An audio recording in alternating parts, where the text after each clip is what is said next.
BLO Habibur রহমানকে আত্মহত্যা করা হলো কেন নির্বাচন কমিশন ফেরত দাও। জবাব চাই, জবাব দাও। অল্প সময়ের মধ্যে এফআইআর করতে হচ্ছে, নির্বাচন কমিশন জবাব দাও। জবাব চাই, জবাব দাও। অধিকার রক্ষা কমিটি রানীতলায় বিএলওর মৃত্যুর প্রতিবাদে বহরমপুরে পথে নামল তৃণমূলপন্থী বিএলওরা।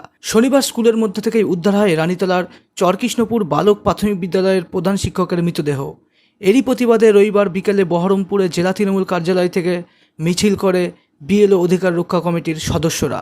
সংগঠনের নেতৃত্বে দাবি, নির্বাচন কমিশন এসআইআর নিয়ে কাজের চাপ দিচ্ছে, সেই চাপ সহ্য করতে না পেরে একের পর এক বিএলওর মৃত্যু হচ্ছে। মুর্শিদাবাদ জেলার রানীতলা থানায় আজকে রাত্রে হামিদুল ইসলাম নামে আমাদের এক বিএলও, আমাদের সহকর্মী শিক্ষক, প্রধান শিক্ষক, তিনি এসআইয়ের চাপে আত্মহত্যা করেছেন। তিনি বিএলও ছিলেন, প্রচণ্ড পরিশ্রম করে তিনি কাজ করছিলেন, কাজ করে যাচ্ছিলেন, কিন্তু এতই কাজের চাপ তিনি আস্তে আস্তে মানসিক অবসাদে পরিণত হয়ে যাচ্ছিলেন এবং সর্বশেষ তিনি সহ্য করতে না পেরে, এই চাপ সহ্য করতে না পেরে গতকাল তিনি আত্মহত্যা করেছেন।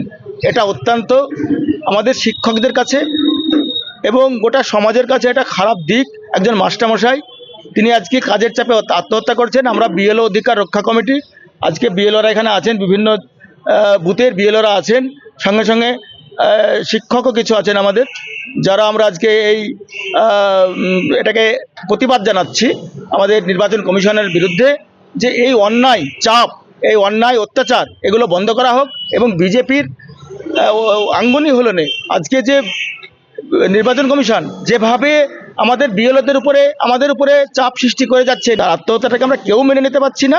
গোটা আজকে আমাদের জেলা জুড়েই আমরা এটাকে ধিক্কার জানাচ্ছি। এদিনের মিছিল বহরমপুর শহরের বিভিন্ন এলাকা পরিক্রমা করে।